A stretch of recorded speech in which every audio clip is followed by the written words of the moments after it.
নমস্কার, জয় হনুমান চ্যানেলের পক্ষ থেকে আপনাদের সকলকে স্বাগত জানাই। সোমবার হিন্দু ধর্মে বিশেষভাবে শিবের উপাসনার দিন হিসেবে পরিচিত। এই দিনে শিব ভক্তরা বিভিন্ন নিয়ম পালন করে থাকেন, যা জীবনে সুখ, সমৃদ্ধি ও অর্থ লাভের জন্য অত্যন্ত গুরুত্বপূর্ণ বলে মনে করা হয়। জ্যোতিষশাস্ত্র ও প্রাচীন শাস্ত্রের ভিত্তিতে সোমবার কিছু বিশেষ কার্য করলে অর্থ সমৃদ্ধি জীবনে প্রবেশ করতে পারে। শিবের পুজো করুন। সোমবারের দিন ভগবান শিবের পুজো অত্যন্ত শুভ। শাস্ত্র মতে এই দিনে শিবলিঙ্গে গঙ্গা জল, দুধ, মধু এবং বেলপাতা নিবেদন করলে শিব অত্যন্ত প্রসন্ন হন। ভগবান শিব ধন সম্পদ এবং সুখ সমৃদ্ধি দানে সহায়তাকারী। সকালে স্নান করে পরিষ্কার কাপড় পরুন। একটি শিবলিঙ্গে গঙ্গা জল দিয়ে অভিষেক করুন। ওং নমঃ শিবায় মন্ত্র জপ করুন। শিবের পছন্দের উপাদান যেমন বেলপাতা, ধুতুরা ফুল এবং ভোগ নিবেদন করুন। এই প্রার্থনা শুধু আর্থিক উন্নতির জন্য নয়, মানসিক শান্তি ও পারিবারিক শান্তির জন্য সহায়ক। চন্দ্রদেবকে সন্তুষ্ট করুন। সোমবার চন্দ্রের দিন হিসেবে গণ্য হয়। জ্যোতিষশাস্ত্র মতে চন্দ্রের শক্তি আমাদের মনোবল এবং আবেগীয় স্থিতিশীলতার সঙ্গে জড়িত। চন্দ্র শুভ থাকলে জীবনে সুখ সমৃদ্ধি আসে। সোমবার রাতে খোলা আকাশের নিচে দাঁড়িয়ে চন্দ্রদেবকে প্রণাম করুন। এক গ্লাস দুধ চাঁদকে নিবেদন করুন। ওং সোম সোমায় নমঃ মন্ত্র জপ করুন। চন্দ্রের কৃপায় অর্থ সংকট দূর হতে পারে এবং জীবনে স্থায়িত্ব আসতে পারে। রুদ্রাক্ষ ধারণ করুন। শাস্ত্র অনুযায়ী রুদ্রাক্ষ ধারণ করলে শিবের বিশেষ কৃপা লাভ হয়। রুদ্রাক্ষ অর্থ, স্বাস্থ্য এবং মানসিক শান্তি প্রদান করে। সোমবার রুদ্রাক্ষ ধারণ করলে এটি আরো বেশি ফলপ্রসূ হয়। রুদ্রাক্ষ শুদ্ধ করে শিব মন্ত্র জপ করে ধারণ করুন। এটি কণ্ঠে বা হাতে পরা যেতে পারে। দরিদ্রদের সহায়তা করুন। সোমবার দান ধ্যানের জন্য খুব শুভ দিন।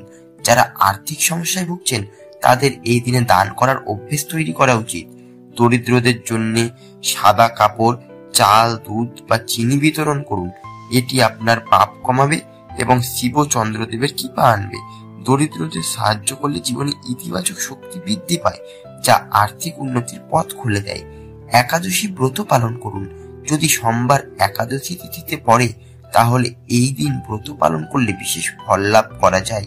এই ব্রত শিব এবং বিষ্ণুর কৃপা একসঙ্গে এনে দেয়। দিনভর নির্জলা উপবাস করুন বা ফলাহার গ্রহণ করুন। সন্ধ্যায় শিব মন্দিরে গিয়ে প্রদীপ জ্বালান। ব্রতের শেষে দরিদ্রের মধ্যে খাদ্য বিতরণ করুন। এটি অর্থ এবং স্বাস্থ্য দুটোরই উন্নতি করতে সাহায্য করবে। নিজের মনোভাব পরিবর্তন করুন। অর্থ আকর্ষণের জন্য শুধু বাহ্যিক ক্রিয়া নয়, নিজের মনোভাব এবং চিন্তাধারার পরিবর্তনও অত্যন্ত জরুরি। সোমবার ইতিবাচক চিন্তা এবং ধ্যান করার দিন। সকালে ধ্যান করুন এবং নিজের লক্ষ্য স্থির করুন। ইতিবাচক ভাবনা নিয়ে কাজ করুন। প্রত্যেক কাজ সঠিকভাবে সম্পূর্ণ করার চেষ্টা করুন। মানসিক স্থিরতা এবং ইতিবাচক অর্থ লাভের পথে বাধা দূর করে। ভীত ও কর্মচারীদের ভালো রাখুন। আপনার চারপাশের মানুষকে খুশি রাখলে আপনার কর্মক্ষেত্রে উন্নতি হবে। সোমবার বিশেষ করে নিজের কর্মচারীদের প্রতি সদয় থাকুন। কর্মচারীদের চা বা খাদ্য দিয়ে তাদের উৎসাহিত দিন। তাদের পরামর্শ শোনার চেষ্টা করুন। কর্মক্ষেত্রে এমন আচরণ করলে আপনার প্রতি ভালোবাসা এবং বিশ্বাস বাড়বে, যা ভবিষ্যতে অর্থনৈতিক উন্নতির ভিত্তিতে সহায়ক হবে। পবিত্র গ্রন্থ পাঠ করুন। সোমবার পবিত্র গ্রন্থ পাঠ করলে জীবনে শান্তি ও সমৃদ্ধি আসে। শিব পুরাণের শিব তাণ্ডব স্তোত্র, চন্দ্র বিষয়ক মন্ত্র, শাস্ত্র পাঠ মানসিক শক্তি এবং শিবের কৃপা লাভ সহায়তা করে, যা অর্থালাভে সহায়ক হতে পারে। সোমবারের দিন শিবের আরাধনা, ধ্যান এবং আত্মশুদ্ধির জন্য বিশেষ গুরুত্বপূর্ণ। এই দিন অনুসরণ করা নিয়মাবলী শুধু অর্থলাভই নয়, জীবনের সামগ্রিক উন্নতি সাধনে সহায়তা করে। তবে মনে রাখতে হবে, এই সব কার্যগুলো ভক্তি এবং বিশ্বাসের সঙ্গে করলে তবেই সঠিক ফল পাওয়া সম্ভব। ধন্যবাদ বন্ধুরা। ভিডিওটি যদি ভালো লাগে চ্যানেলটি অবশ্যই লাইক, কমেন্ট এবং সাবস্ক্রাইব করবে।